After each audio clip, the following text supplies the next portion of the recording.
Hi everyone, welcome to my YouTube channel.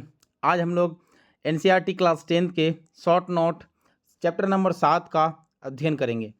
इससे आने वाले बहुत सारे ऑब्जेक्टिव क्वेश्चन जो मैट्रिक एग्जाम में डायरेक्टली पूछे जाते हैं उसके मॉक टेस्ट का पर भी अध्ययन करेंगे, चर्चा करेंगे। हम लोग का चैप्टर का नाम है नियंत्रण एवं समन्वय। सबसे पहले हम लोग आउटलाइन में बात कर लें कि सभी सजीव अपने पर्यावरण में ही हो रहे परिवर्तन के अनुरूप अनुक्रिया करते हैं। अपने पर्यावरण में हो रहे परिवर्तन के अनुरूप अनुक्रिया करते हैं। पर्यावरण में हो रहे ये परिवर्तन जिसके अनुरूप सजीव अनुक्रिया करते हैं उसे उद्दीपन कहते हैं। पर्यावरण में रह करके सभी जीव क्या करते हैं, जो अनुक्रिया करते हैं उसको क्या कहा जाता है, उद्दीपन कहा जाता है।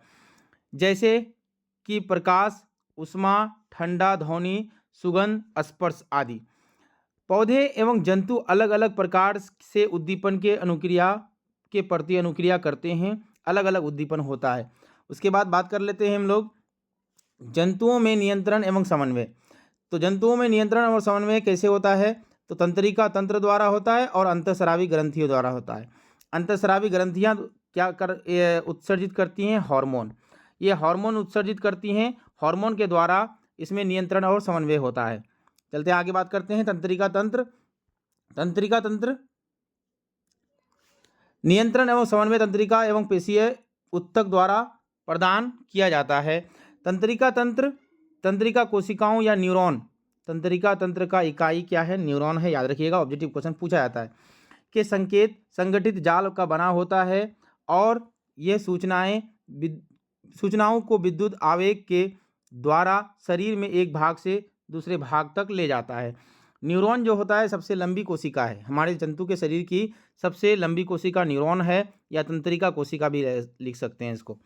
ग्राही रिसेप्टर किसी आवेग को ग्रहण करता है।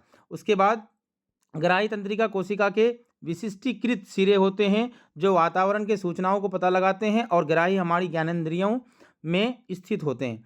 जैसे कान से सुनते हैं, शरीर का संतुलन करते हैं। कान का काम क्या है, शरीर का संतुलन करना, और शरीर का संतुलन करना और किसी आवाज़ को सुनना, ये रिसेप्टर कहलाता है। उसके बाद आँख प्रकाशग्राही। उसके बाद देखना, प्रकाश आँख से क्या करते हैं लोग, देखते हैं।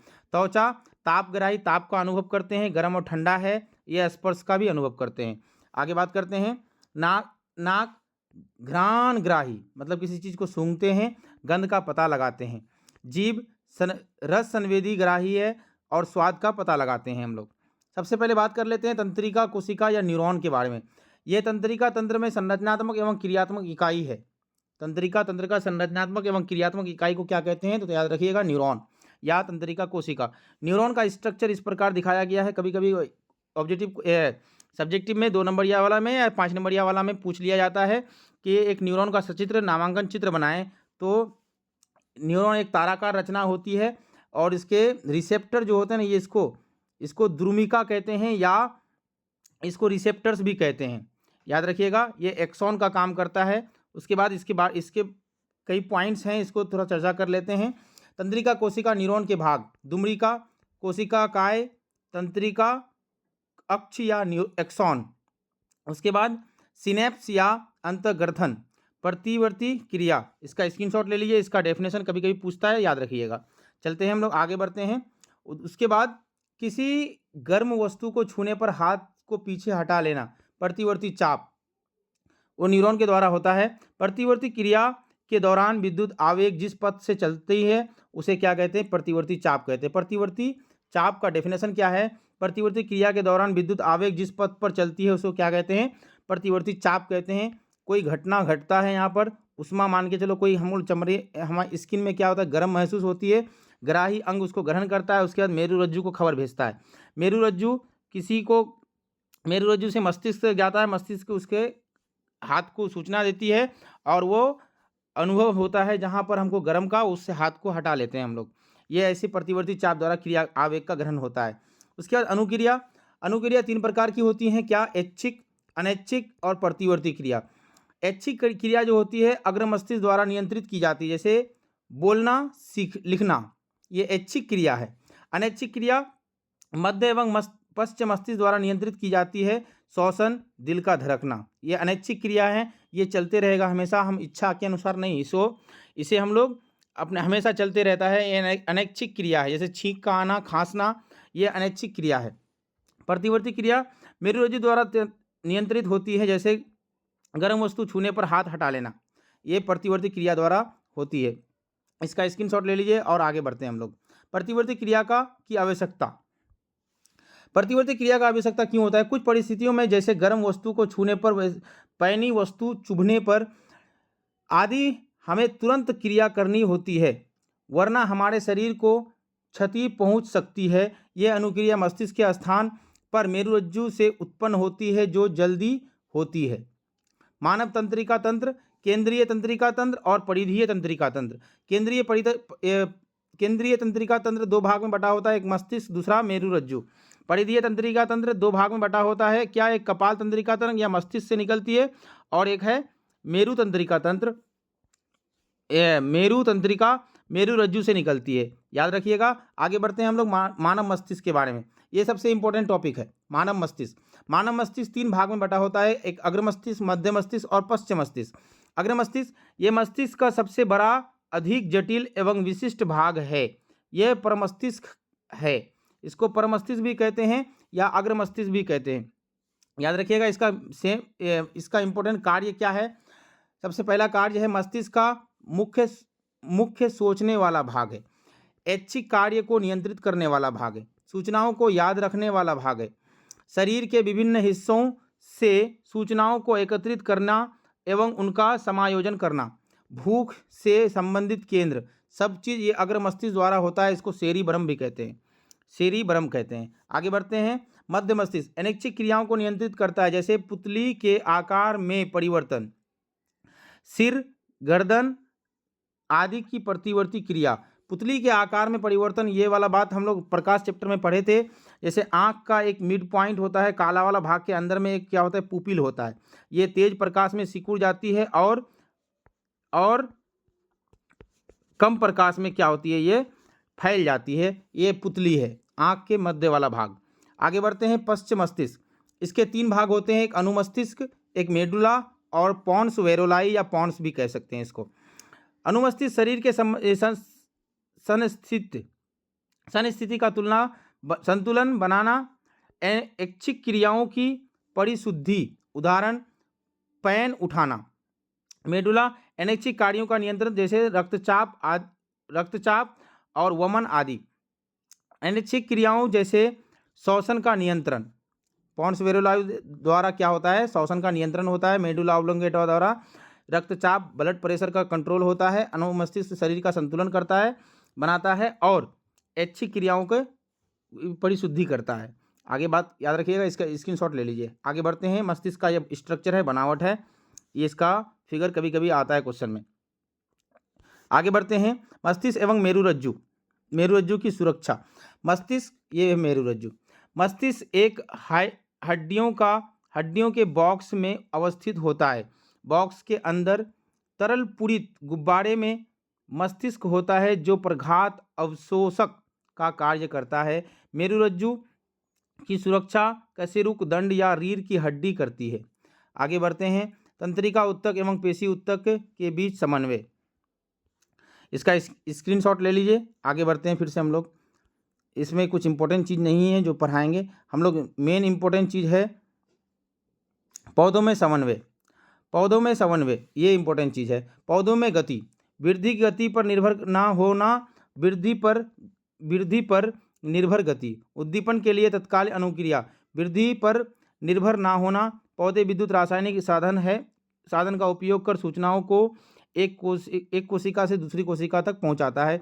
कोशिका के अंदर स्थित पानी की मात्रा को परिवर्तित कर गति उत्पन्न करती है, जिससे कोशिका फूल या सिकुड़ जाती है। उदाहरण के लिए छुई मुई का पौधा की पत्तियों का सिकुड़ना, ये जलानुवर्तन के कारण होती है। आगे बढ़ते हैं। वृद्धि के कारण गति, ये दिशिक या अनुवर्तनिक गति उद्दीपन के कारण होती है, जैसे प्रतान प्रकाशानुवर्तन, प्रकाश की ओर की तरफ गति, गुरुत्वानुवर्तन, गुरुत्व बल की पृथ्वी की तरफ या दूर की गति, रसायनानुवर्तन, पराग नली के अंडाशय की तरफ गति, जलानुवर्तन, पानी की तरफ जड़ों की गति। इसके बारे में याद रखिएगा, ये एक भी इंपॉर्टेंट क्वेश्चन होने वाले हैं। पादप हार्मोन सबसे इंपॉर्टेंट चीज़ है हम लोग का यहाँ पर, मनुष्य मस्तिष्क और पादप हार्मोन, यहाँ से क्वेश्चन बनते ही बनते हैं। चलते हैं सबसे पहले पादप हार्मोन में सबसे पहला नाम है ऑक्जिन का, दूसरा नाम है जिब्रेलिन का, तीसरा नाम है साइटोकाइनिन, चौथा नाम है एब्सिसिक अम्ल का। ऑक्जिन का काम है शाखाओं के अग्रभाग पर बनता है, ठीक है, कोशिका की लंबाई में वृद्धि करता है, प्रकाशानुवर्तन में सहायक होता है। जिब्रेलिन का काम है तने की वृद्धि में सहायक। साइटोकाइनिन का काम है कोशिका विभाजन में तीव्र करता है, फल व बीज में अधिक मात्रा में पाए जाते हैं। एब्सिसिक अम्ल का है वृद्धि संदमन, वृद्धि को रोकता है, ये मार देता, पत्तियों को मुरझाना इसका काम है। उसके बाद तनाव हार्मोन का तनाव करता है कौन, एब्सिसिक अम्ल। ये चारों इंपॉर्टेंट पॉइंट्स हैं, इसका स्क्रीनशॉट ले लीजिए, इसको याद रख सकते हैं। आगे बढ़ते हैं। जंतुओं में हार्मोन ये वो रसायन है जो जंतुओं की क्रियाओं, विकास एवं वृद्धि का समन्वय करते हैं। अंतःस्रावी ग्रंथि ये वो ग्रंथि हैं जो अपने उत्पाद रक्त में स्रावित करती हैं, जो हार्मोन कहलाते हैं। ये अंतःस्रावी ग्रंथि ये वो ग्रंथियां हैं जिसे उत्पाद रक्त में स्रावित करती हैं। यहाँ से कि एक थैला होता है हमारे शरीर के अंदर, उससे कोई रसायन निकलते हैं जो हमारे ब्लड से जाकर के मिल जाते हैं और हमारे शरीर में रासायनिक परिवर्तन लाते हैं।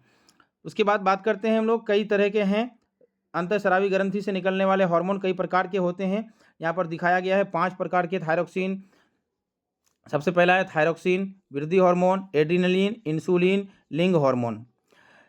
थायरोक्सिन हार्मोन ग्रंथि किस ग्रंथि से निकलती है, तो ऑप्टू ग्रंथि से निकलती है। थायरोक्सिन नामक हार्मोन किससे निकलता है, ऑप्टू ग्रंथि से निकलता है। ये होता कहाँ है, तो स्थान हम लोग का शरीर का गर्दन में होता है। अब इसका काम क्या है, कार्बोहाइड्रेट, प्रोटीन एवं वसा का उपापचय करता है। उसके बाद वृद्धि हार्मोन पीयूष ग्रंथि से निकलती है, पीयूष ग्रंथि से या मास्टर ग्रंथि से निकलती है। उसके बाद ये रहता कहाँ है, तो मस्तिष्क में रहता है। वृद्धि वो विकास का नियंत्रक करता है, कौन, वृद्धि हार्मोन। एड्रिनलिन ग्रंथि अधिवृक्क में होता है, किडनी में होता है, ये वृक्क किडनी में के ऊपर भाग में होता है। ये बीपी को कंट्रोल करता है, हृदय की धड़कन को आदि को नियंत्रित करता है, याद रखिएगा। इंसुलिन अग्नाशय में होता है, उदर के नीचे रहता है, रक्त में शर्करा को नियंत्रित करता है। किसका, कौन, इंसुलिन, याद रखिएगा। लिंग हार्मोन ये वृषण में होता है, पेट का निचला हिस्सा में होता है, यौन आरंभ से संबंधित परिवर्तन या लैंगिक परिपक्वता लाता है। जबकि ये लिंग हार्मोन 2 तरह के होते हैं, एक टेस्टोस्टेरोन, दूसरा एस्ट्रोजन। टेस्टोस्टेरोन नर में होता है, जबकि एस्ट्रोजन मादा में होता है। मादा के कहाँ पर, अंडाशय में होता है। ये पेट के निचला भाग में उपस्थित होता है, यौन आरंभ में संबंधित परिवर्तन या लैंगिक परिपक्वता लाता है।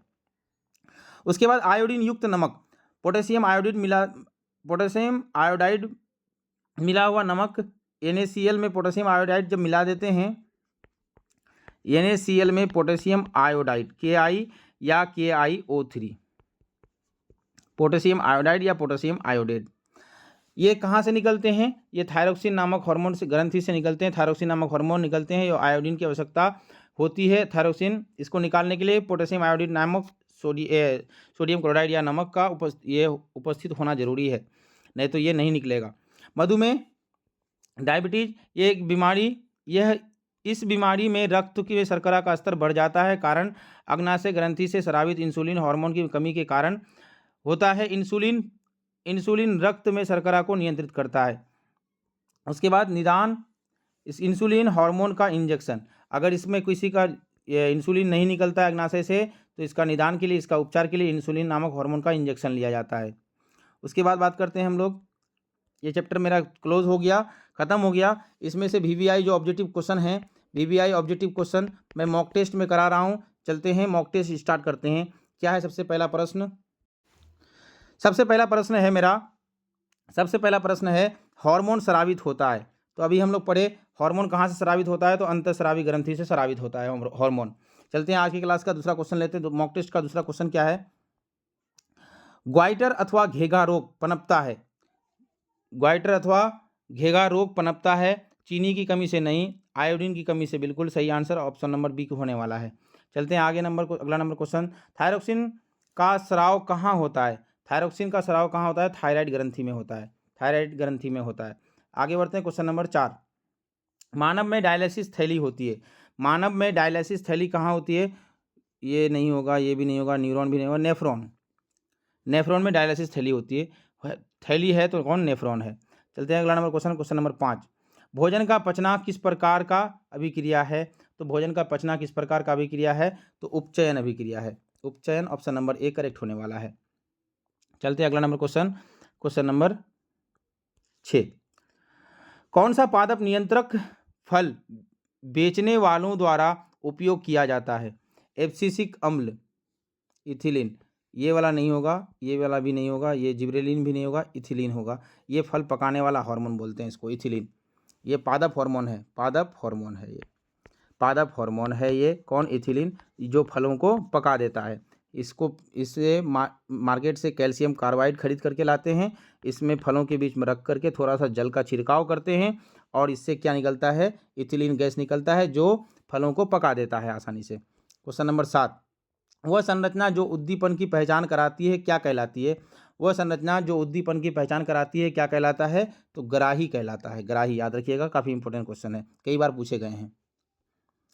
नंबर 8वां क्वेश्चन क्या है? निम्नलिखित में से कौन सी एक अंतःस्रावी और बाह्य स्रावी ग्रंथि दो प्रकार की होती है? दोनों प्रकार की होती हैं, दोनों होना चाहिए था, यहाँ पर नहीं है। तो याद रखिएगा, अग्नाशय एक ऐसा ग्रंथि है जो दोनों प्रकार के होते हैं। अग्नाशय अंतःस्रावी ग्रंथि है और बाह्य स्रावी ग्रंथि है, इसलिए इसको क्या कहा गया है? मिश्रित ग्रंथि कहा गया है, मिश्रित ग्रंथि कहा गया है, मिश्रित ग्रंथि कहा गया है इसको। अगला नंबर क्वेश्चन नंबर 9, कौन सी अंतःस्रावी ग्रंथि वृक्क के दोनों ओर ऊपर में स्थित होते हैं? तो याद रखिएगा, वृक्क के ऊपर में दोनों कौन से होते हैं? ये तीनों नहीं होने वाला है, ऊपर वाला पिट्यूटरी भी नहीं, अग्नाशय भी नहीं, एड्रीनलिन ग्रंथि। एड्रीनल ग्रंथि वृक्क के सेम का बीज की तरह वृक्क होता है, इसके ऊपर में ऊपरी सिरे में ऐसे क्या होते हैं? एड्रीनल ग्रंथि होते हैं, जिससे क्या स्रावित होता है? एड्रीनलिन नामक हार्मोन स्रावित होता है, एड्रीनलिन नामक हार्मोन स्रावित होता है। क्वेश्चन नंबर 10, जीवों में ध्वनि ग्रहण करने के लिए संवेदी अंग हैं। तो जीवों में ध्वनि ग्रहण करने के लिए कौन से संवेदी अंग है? क्वेश्चन नंबर 10 का राइट आंसर ऑप्शन नंबर प्रकाश ग्राही नहीं होगा, धर्मन ग्राही नहीं होगा, श्रवण ग्राही होगा, जिससे वो हम लोग क्या कह सकते हैं? कान भी कह सकते हैं। आगे बढ़ते हैं क्वेश्चन नंबर 11, वृक्क के ऊपर स्थित अंतःस्रावी ग्रंथि, वृक्क के ऊपर स्थित अंतःस्रावी ग्रंथि क्या होता है? वृक्क, अधिवृक्क ग्रंथि भी कहते हैं इसको, एड्रीनलिन ग्रंथि को अधिवृक्क ग्रंथि भी कहते हैं। क्वेश्चन नंबर 11 का right answer option number C correct होने वाला है। क्वेश्चन नंबर 13, अधिकतर पादप नियंत्रक उत्पन्न होते हैं बढ़ते तने के अग्रभाग पर, बढ़ती जड़ों के अग्रभाग पर, फ्लोएम की संवहनी नलिका पर, ए और बी दोनों पर। 13 नंबर क्वेश्चन का राइट आंसर ऑप्शन नंबर क्या होने वाला है? डी ऑप्शन होने वाला है, इसमें भी होता है, इसमें भी होता है। क्वेश्चन नंबर 14, बीज रहित फलों के बनने को कहते हैं, बीज रहित फलों के बनने को क्या कहते हैं? क्वेश्चन नंबर 14 का राइट आंसर ऑप्शन नंबर क्या होने वाला है? अनिषेक फलन, अनिषेक अंडपी, अग्र प्रभाविकता, ये वाला क्वेश्चन ये कहते हैं, अंड अग्र प्रभाविकता कहते हैं। 14 नंबर क्वेश्चन का right answer option number C correct होने वाला है। चलते हैं 15 नंबर क्वेश्चन, निम्नलिखित में से कौन सा पादप हार्मोन है? कौन सा पादप हार्मोन है? ये तो इंसुलिन अग्नाशय से होता है, थायरॉक्सिन ग्रंथि से होता है, एस्ट्रोजन ये नहीं, ये टेस्टिस से निकलता है, ये अंडाशय से निकलता है, साइटोकाइनिन ये राइट आंसर होने वाला है। क्वेश्चन नंबर 15 का right answer option number D correct होने वाला है। चलते क्वेश्चन नंबर 16, इनमें से कौन सा फल पकाने के लिए प्रयुक्त होते हैं? फल पकाने के लिए एथिलीन गैस, एथिलीन जो होता है, एथिलीन एक पादप हार्मोन है जो फल को पका देते हैं। आगे बढ़ते हैं क्वेश्चन नंबर 17, दो तंत्रिका कोशिका के मध्य खाली स्थान को कहते हैं, दो तंत्रिका कोशिका के मध्य खाली स्थान को क्या कहते हैं? सिनेटिक दरार कहते हैं या सिनेप्स कहते हैं, सिनेप्स कहते हैं। आगे बढ़ते हैं क्वेश्चन नंबर 18, मस्तिष्क उत्तरदायी है, मस्तिष्क उत्तरदायी है सोचने के लिए, हृदय स्पंदन के लिए, शरीर का संतुलन बनाने के लिए, उपरोक्त सभी right answer option number D correct होने वाला है। चलते क्वेश्चन नंबर 18 के बाद 19। बहुकोशिकीय जीवों में निम्न में से किस प्रकार का समन्वय पाया जाता है? बहुकोशिकीय जीवों में निम्न में से किस प्रकार का समन्वय पाया जाता है? तो रासायनिक समन्वय बिल्कुल पाया जाता है, तंत्रिका समन्वय ये भी पाया जाता है, उपरोक्त दोनों, ये दोनों सही होने वाला है, ऑप्शन नंबर सी करेक्ट होने वाला है। 20 नंबर क्वेश्चन, तंत्रिका कोशिकाएं कितने प्रकार की होती हैं? तंत्रिका कोशिकाएं कितने प्रकार की होती हैं? तो क्वेश्चन नंबर 20 का राइट आंसर ऑप्शन नंबर क्या होता है? सी होने वाला है, क्योंकि तंत्रिका कोशिका 3 प्रकार की होती हैं, याद रखिएगा। आगे बढ़ते हैं क्वेश्चन नंबर 21। प्रतिवर्ती चाप कहाँ बनते हैं? प्रतिवर्ती चाप कहाँ बनते हैं? 21 नंबर क्वेश्चन का राइट आंसर ये होने वाला है, मेरुरज्जु पे बनते हैं प्रतिवर्ती चाप। उसके बाद क्वेश्चन नंबर 22। शरीर की प्रधान नियंत्रक ग्रंथि किसे कहा जाता है? शरीर की प्रधान नियंत्रक ग्रंथि किसे कहा जाता है? जनन ग्रंथि, पीयूष ग्रंथि, थायराइड ग्रंथि। तो इसका right answer option number B correct होने वाला 22 नंबर का, क्योंकि पीयूष ग्रंथि को क्या कहा जाता है? मास्टर ग्रंथि भी कहा जाता है। इसलिए नियंत्रक ग्रंथि है ना, इसीलिए इसको क्या कहा जाता है? मास्टर ग्लैंड कहा जाता है। आगे बढ़ते हैं क्वेश्चन नंबर 23। अंतःस्रावी ग्रंथियां होती हैं, अंतःस्रावी ग्रंथियां होती हैं तो क्या होती हैं? नलिका विहीन होती हैं, नलिका युक्त होती हैं, दोनों होती हैं, इनमें से कोई नहीं होती है। क्वेश्चन नंबर 23 का राइट आंसर ऑप्शन नंबर 1 होने वाला है, ऑप्शन नंबर 1 करेक्ट होने वाला। नलिका विहीन होती है, इसमें नलिका नहीं होता, ये डायरेक्ट जाके इससे रक्त से मिल जाते हैं हार्मोन। अंतःस्रावी ग्रंथि से क्या स्रावित होता है? तो हार्मोन स्रावित होता है। बाह्य स्रावी ग्रंथि से क्या स्रावित होता है? तो एंजाइम स्रावित होता है, याद रखिएगा। बीज रहित पौधों के उत्पादन में सहायक होते हैं। बीज रहित पौधों के उत्पादन में क्या सहायक होते हैं? 24 नंबर क्वेश्चन का याद रखिएगा। साइटोकाइनिन नहीं होता है, ऑक्सीजन नहीं होता है,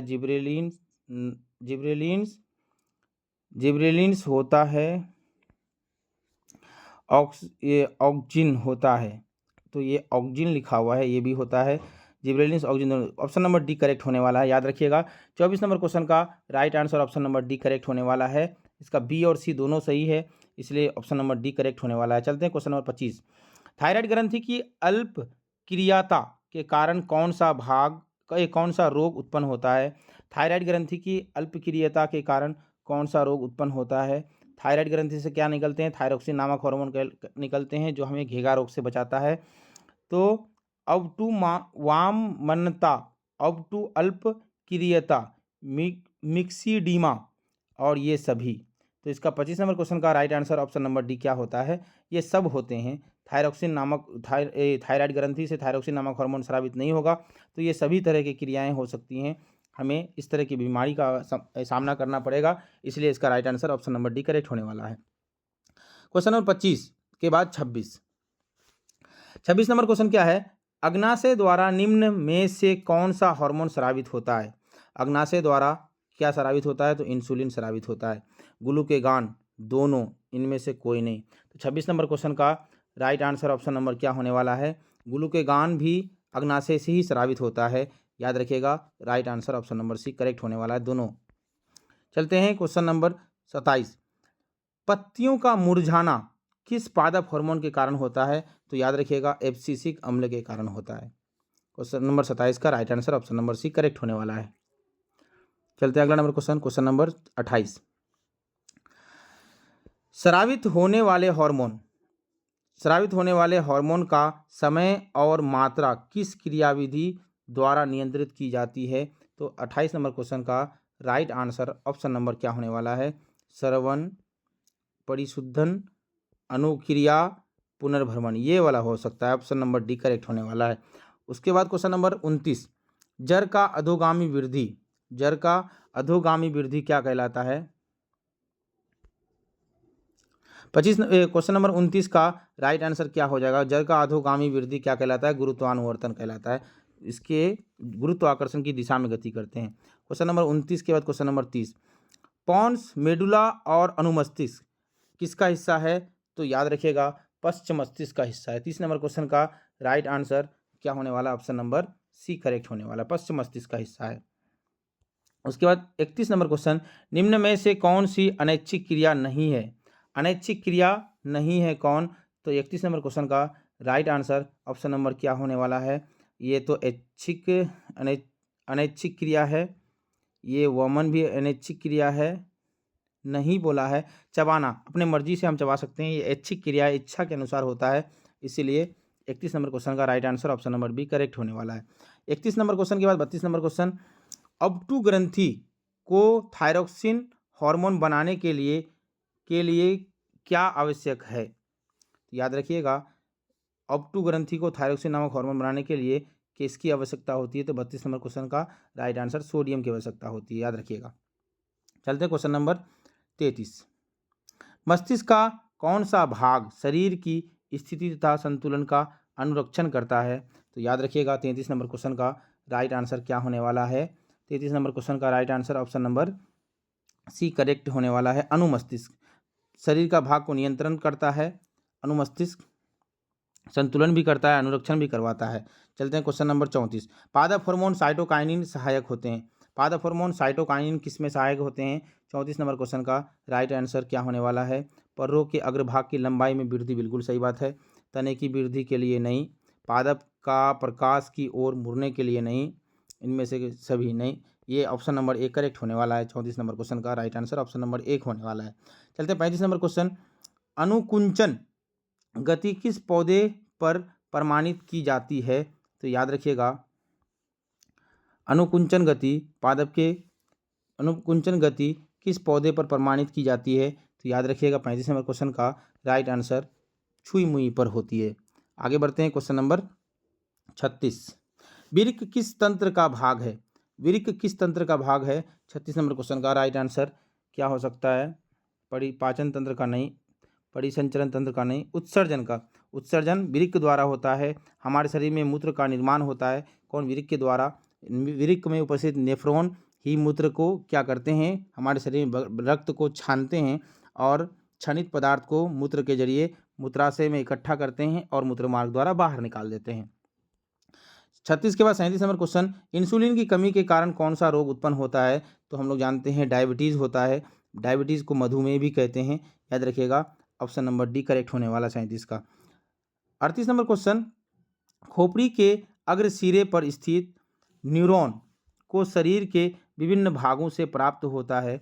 खोपड़ी के अग्र सिरे पर स्थित न्यूरॉन को शरीर के विभिन्न भागों से प्राप्त होता है, क्या होता है? 38 नंबर क्वेश्चन का राइट आंसर ऑप्शन नंबर क्या होगा? खून नहीं प्राप्त होता, जल भी नहीं, संकेत होता है, सूचनाएं मिलती हैं हमें। चलते हैं आगे बढ़ते हैं क्वेश्चन नंबर 39, ऑब्टू ग्रंथि को थायरॉक्सिन हार्मोन बनाने के लिए आवश्यक है।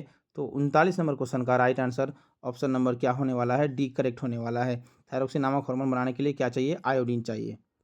आगे बढ़ते हैं क्वेश्चन नंबर 40, लीडिंग कोशिका कहाँ मिलती हैं?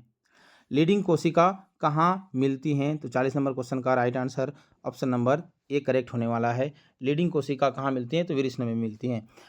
40 के बाद 41 नंबर क्वेश्चन क्या है?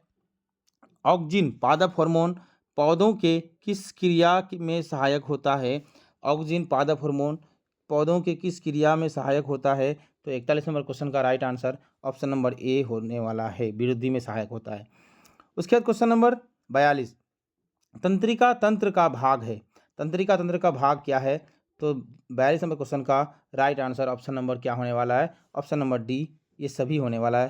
तंत्रिका तंत्र किसका भाग? मस्तिष्क का विभाग है, रीढ़ का विभाग है, रज्जु का विभाग है। आगे बढ़ते हैं क्वेश्चन नंबर 43, एस्ट्रोजन प्रोजेस्टेरोन एवं रिलैक्सिन हार्मोन स्रावित होते हैं, किससे स्रावित होते हैं? तो अंडाशय से, विरिष्ण से, एड्रेनलिन से। तो याद रखिएगा 43 नंबर क्वेश्चन का right answer option number A correct होने वाला है, अंडाशय से स्रावित होते हैं। ये तीनों क्या है? मादा हार्मोन है, मादा हार्मोन है, याद रखिएगा, स्त्री हार्मोन है। आगे बढ़ते हैं, इनमें से कौन मादा जनन हार्मोन है? प्रोजेस्टेरोन, एस्ट्रोजन, एस्ट्रेडियोल, इनमें सभी। राइट आंसर 44 नंबर क्वेश्चन का right answer option number D correct होने वाला है। चलते हैं क्वेश्चन नंबर 45, कुछ जानवर जुगाली करते हैं स्वास्थ्य के लिए, भोजन पाचन के लिए, दूध बनाने के लिए, इनमें से कोई नहीं। तो right answer option number B correct होने वाला है, भोजन को पचाने के लिए। उसके बाद क्वेश्चन नंबर 46, रुधिर दाब तथा हृदय स्पंदन किस हार्मोन के कारण द्वारा बढ़ता है? तो याद रखिएगा एड्रेनलिन हार्मोन के कारण। इसी को क्या करता है? कंट्रोल करता है। 46 नंबर क्वेश्चन का right answer option number C correct होने वाला है। 47 नंबर क्वेश्चन, हमारे शरीर में विभिन्न जैविक कार्यों का नियंत्रण कौन करता है? हमारे शरीर में विभिन्न जैविक कार्यों का नियंत्रण कौन करता है? 47 नंबर क्वेश्चन का राइट आंसर ऑप्शन नंबर क्या होने वाला? तंत्रिका द्वारा, रसायन द्वारा, तंत्रिका एवं रसायन दोनों के द्वारा। ये right answer option number C correct होने वाला है। चलते हैं आज की क्लास का लास्ट क्वेश्चन क्या है? एब्सिसिक एसिड किस तरह का रसायन है? तो याद रखिएगा, एब्सिसिक एसिड क्या करता है? किसी पत्ती को मुरझा देता है। इसके कारण ही पत्ती मुरझा करके, पक करके या मर करके गिरती है। तो ये क्या कैसा है? ऑक्जिन की तरह, जिब्रेलिन्स की तरह, साइटोकाइनिन की तरह, वृद्धि रोधक की तरह। तो याद रखिएगा, इसका राइट आंसर क्या होने वाला है 48 नंबर क्वेश्चन का? वृद्धि रोधक के लिए, वृद्धि को रोक देता है कौन? Abscisic acid. या इसका राइट आंसर क्या होने वाला है? ऑप्शन नंबर डी करेक्ट होने वाला है। तो ये था हमारा चैप्टर 7 का, जिसका नाम था नियंत्रण एवं समन्वय। 7वां चैप्टर एनसीईआरटी के शॉर्ट नोट्स के साथ उसका मॉक टेस्ट भी कराए। जितना क्वेश्चन बताए हैं इसी से मैट्रिक एग्जाम में सारे क्वेश्चन आते हैं, इसलिए इसके सभी क्वेश्चनों को लिख लें और सभी नोट्स को पढ़ लें बढ़िया से। यहीं से सारे सवालों का जवाब आसानी से आप मैट्रिक परीक्षा 2025 में आने वाले सभी प्रश्नों को आसानी से हल कर सकते हैं। तब तक के लिए हमको इजाज़त दीजिए। नमस्कार।